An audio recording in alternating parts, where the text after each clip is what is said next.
Bonjour, aujourd'hui je réponds à une question qui m'a été posée par un de mes contacts sur les internets. Cindy Rivard voulait savoir comment fait-on pour ajouter une extension ou un widget Twitter sur notre site web. Eh bien, c'est tout simple. Premièrement, vous allez aller sur la page d'accueil de Twitter et vous allez cliquez sur développeur ici en bas complètement de l'écran dans les petits caractères qu'on lit jamais. Eh bien, Twitter fournit des outils pour intégrer sur vos sites web. Ensuite, on va encore dans les petits caractères sur ressources. Et puis ici, on a quelques outils que Twitter met à notre disposition pour agrémenter nos sites internet. On a le fameux bouton Follow Me, suivre, qu'on peut ajouter. On a le bouton tweeter. Par exemple, si vous avez un blog ou du contenu que vous voulez transmettre sur Internet, vous pouvez rajouter le bouton officiel Twitter.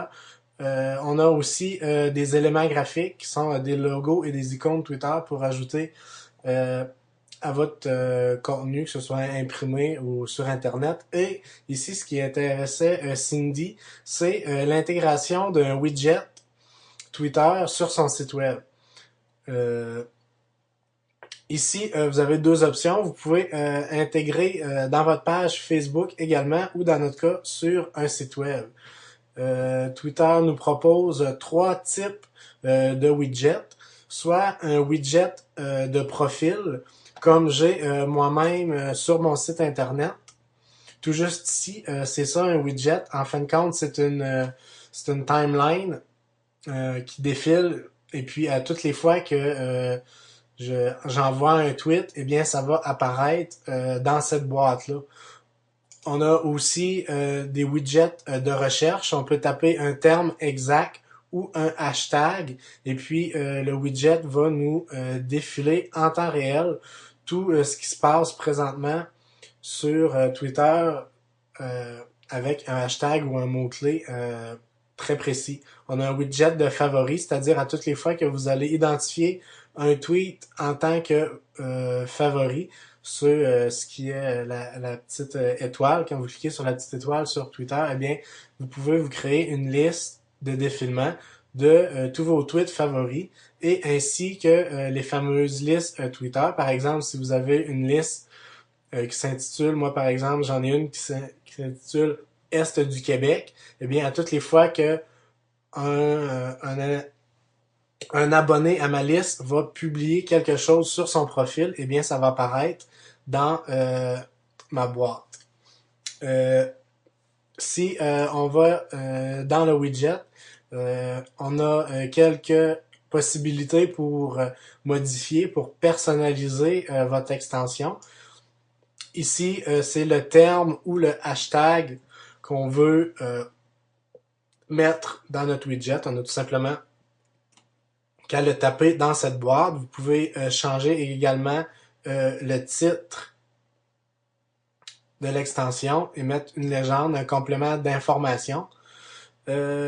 Dans les autres préférences, il y a quelques autres options qui sont ici, comme afficher ou non les avatars, les hashtags, etc., le nombre de tweets qu'il peut avoir, l'intervalle. Dans l'apparence, vous pouvez jouer avec les couleurs pour les personnaliser à votre site web. Et aussi les dimensions, il est possible de jouer avec la largeur et la hauteur du widget. Et puis quand que tout est bien intégré, que tout est à votre goût, vous faites terminer et récupérer le code et il va automatiquement vous générer un code HTML. Tout ce qu'il vous reste à faire, c'est de copier ce code et de venir l'intégrer soit directement dans un article. Ici, c'est l'exemple avec WordPress. Vous faites bien attention d'être en mode HTML et vous collez tout simplement directement dans votre page ou dans votre article, ou vous pouvez le faire aussi dans votre sidebar. Ça marche tout aussi bien. Et puis là, si on fait un aperçu, nous allons voir que ici, le widget a été intégré arc-en-ciel avec les modifications qu'on lui a apportées.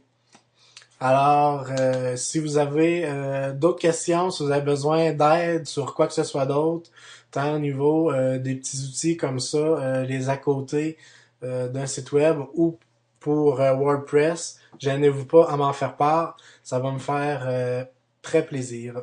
À bientôt!